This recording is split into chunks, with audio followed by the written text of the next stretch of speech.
भक्तों, सोमवार के दिन भूल कर भी नहीं करनी चाहिए यह काम। दोस्तों, सप्ताह में 7 दिन होते हैं जिन्हें हम बार भी कहते हैं।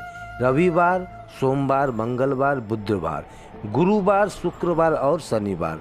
इन 7 दिनों के विशेष नाम हैं जो कि उन ग्रहों के नाम पर रखे गए हैं जिन्हें अपनी आँखों से हम देख सकते हैं।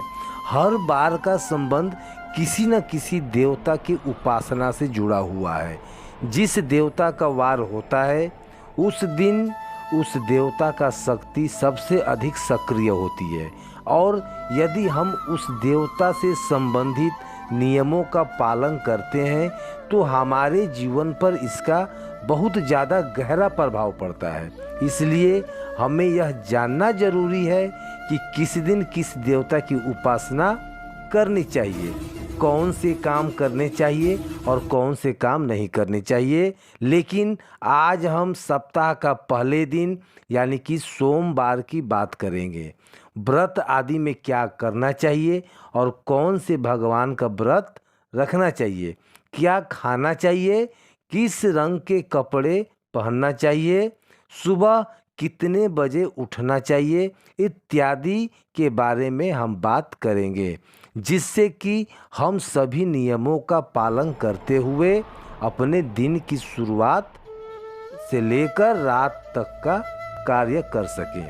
इस दिन को सुबह जो होता है, हमें चलिए जान लेते हैं कि सोमवार के दिन क्या करना चाहिए। दोस्तों, अगर आप अपने जीवन में कुछ सीखना चाहते हैं तो हमारे चैनल को सब्सक्राइब कर लीजिए और बेल आइकन को ज़रूर प्रेस करें। कमेंट बॉक्स में लिखें ओम नमः शिवाय। दोस्तों, सबसे पहले हम बात करते हैं सप्ताह का पहला दिन यानी कि सोमवार। भगवान शिव का आराधना का दिन माना जाता है सोमवार को। वैसे इस दिन का अधिपति सोम यानी कि चंद्र भी है, इसलिए इसका नाम सोमवार रखा गया है। इसलिए सोमवार के दिन भगवान शिव और चंद्रमा दोनों की ही आराधना की जाती है और व्रत रखा जाता है। सोमवार को शिव जी के लिए रखे जाने वाले वृक्ष सिद्ध ही फलदायी होती है। इसलिए शिव जी के भक्त इस दिन अपने किसी इच्छा के पूर्ति के लिए अर्थात सुख, समृद्धि और शांति के लिए सोमवार का व्रत अवश्य रखते हैं। वैवाहिक जीवन सुखमय हो तथा अच्छा जीवन साथी मिले, इस कामना के साथ कुंवारी लड़कियां विशेष रूप से सोमवार का व्रत रखती हैं। दोस्तों, दूसरी बात, ज्योतिष शास्त्र में सोमवार के दिन विशेष रूप से भगवान शिव और चंद्रमा से जोड़कर देखा जाता है। इसलिए इस दिन में सभी काम करने चाहिए जो कि भगवान शिव को प्रिय है।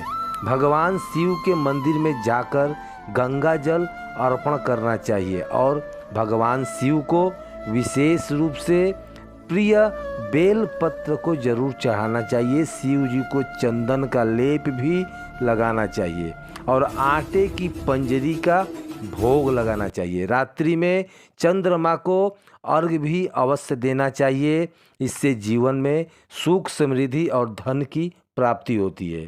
दोस्तों, तीसरी बात, भगवान शिव को सफ़ेद वस्तु अत्यंत प्रिय है। इसलिए सोमवार के दिन सफ़ेद चीज़ जैसे कि दूध, दही, सफ़ेद फूल इत्यादि को विशेष रूप से भगवान शिव को अर्पित करनी चाहिए और शिव जी को सफ़ेद चीज़ों का भी भोग लगाकर आप सफ़ेद वस्तु की ग्रहण करें। इससे आप पर शिव जी की कृपा अवश्य बनी रहेगी। इसी के साथ ही सोमवार के दिन सफ़ेद रंग के वस्त्र धारण करना चाहिए, अत्यंत शुभ माना जाता है। दोस्तों, चौथी बात, वास्तुशास्त्र के अनुसार सोमवार को किसी आवश्यक काम के लिए घर से बाहर जाने से पहले आईना जरूर देख लें। आपके काम बिना किसी रुकावट के आश्चर्यजनक पूरे हो जाएंगे और आपको यश भी मिलेगा। दोस्तों, यह काम है जो हमें सोमवार के दिन करना चाहिए, लेकिन कुछ काम ऐसे भी हैं जो हमें सोमवार के दिन कभी नहीं करना चाहिए। पहली बात, सोमवार के दिन काले रंग के कपड़े पहनकर शिव जी के मंदिर में भूल कर भी ना व्रत जाएं और ना ही व्रत रखें। आदि के रूप में काले रंग के कपड़े कभी ना पहने। महिलाओं को सोमवार के दिन बाल कभी नहीं धोने चाहिए, इससे परिवार पर गहरा असर पड़ता है। सोमवार को व्रत में व्रतधारी को थोड़ा संयम रखना चाहिए, इससे शिव जी क्रोधित हो जाते हैं। सोमवार के व्रत में व्रतधारी को फलों में नाशपाती का सेवन नहीं करना चाहिए, शुभ नहीं माना जाता है।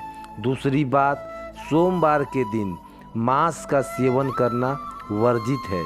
इसके विपरीत शिव जी का व्रत रखना चाहिए या फिर शुद्ध के साथ और दही जो होता है, फल इत्यादि का सेवन करना चाहिए। दोस्तों, तीसरी बात, सोमवार के दिन किसी का अपमान ना करें और बुरे अशब्द ना निकले मुंह से, जिससे कि जीव पर बैठी माँ सरस्वती का अपमान होता है।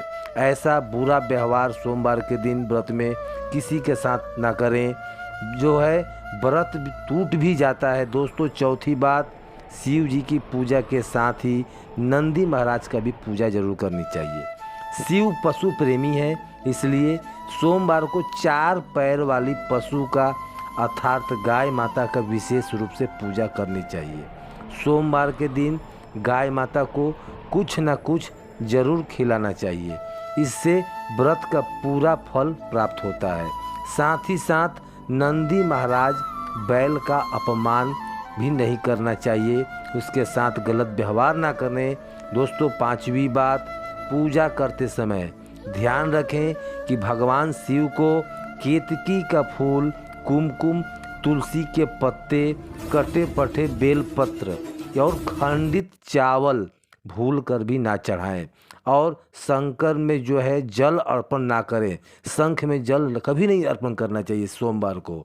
चंद्रमा की आराधना करें, व्रत करें, शिव मंदिर में जाएं और साफ मन से उनका जो है ओम नमः शिवाय बोलकर जाप करें और पूजा करें। भगवान भोलेनाथ आप पर अवश्य प्रसन्न होंगे और आपकी हर मनोकामना को पूर्ण करेंगे।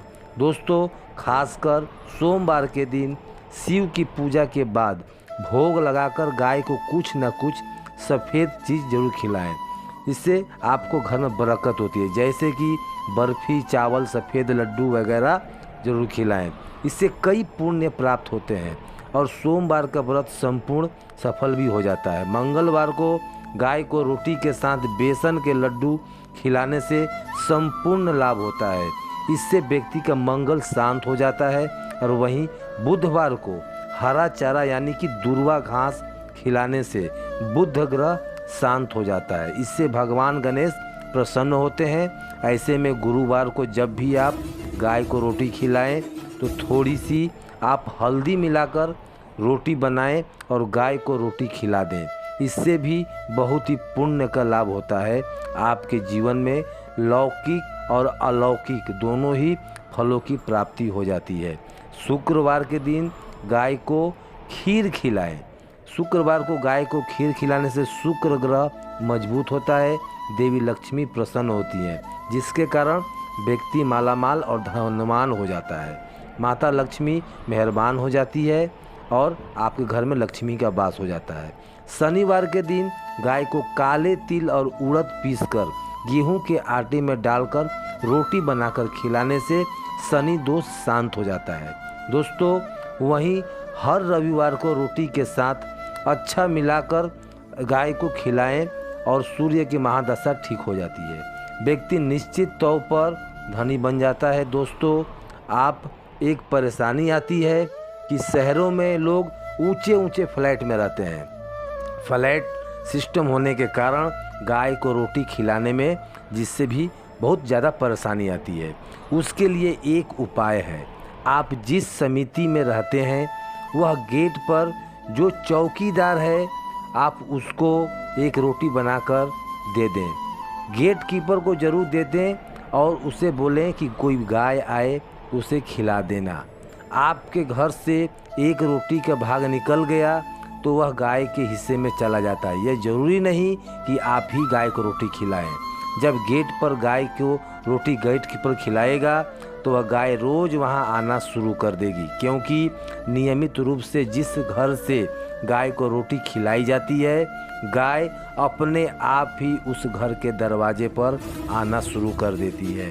फिर जब गौ माता आना शुरू कर दें तो कोशिश करें कि गेट कीपर से आप उसका आने का समय पूछ लें, फिर उसे उसी समय जाकर आप अपने हाथ से रोटी खिला दें। दोस्तों, यह एक बात ज़रूर ध्यान दें कि एक बार जब गाय घर के सामने आ जाती है तो वह रोज़ ज़रूर आएगी, थोड़ा लेट या थोड़ा जल्दी ज़रूर आएगी। दरवाजे से आपका भोग ले जाएगी और थोड़ा समय आगे पीछे हो सकता है, पर गाय माता घर की चौखट पर ज़रूर आती है और गाय दरवाजे पर आकर ज़ोर ज़ोर से पुकारती भी है ताकि आप उसे रोटी खिला दें। अगर आपने भी गाय को रोटी खिलाई है तो समझ लो कि आपने 33 करोड़ देवी देवताओं की सेवा कर दी है और आपको इसका लाभ बहुत जल्द प्राप्त होगा। मैं आशा करता हूँ कि आज का यह जानकारी आपको बहुत ही पसंद आया होगा। ऐसे ही धार्मिक वीडियो देखने के लिए हमारे चैनल को सब्सक्राइब करें और बेल आइकन बटन को ज़रूर प्रेस करें। कमेंट बॉक्स में लिखें ओम नमः शिवाय। हम कल फिर मिलेंगे किसी नई धार्मिक जानकारी के साथ। तब तक के लिए हमें इजाज़त दीजिए। वीडियो देखने के लिए आप सभी दर्शकों को तहे दिल से धन्यवाद। ओम नमः शिवाय। ओम नमः शिवाय।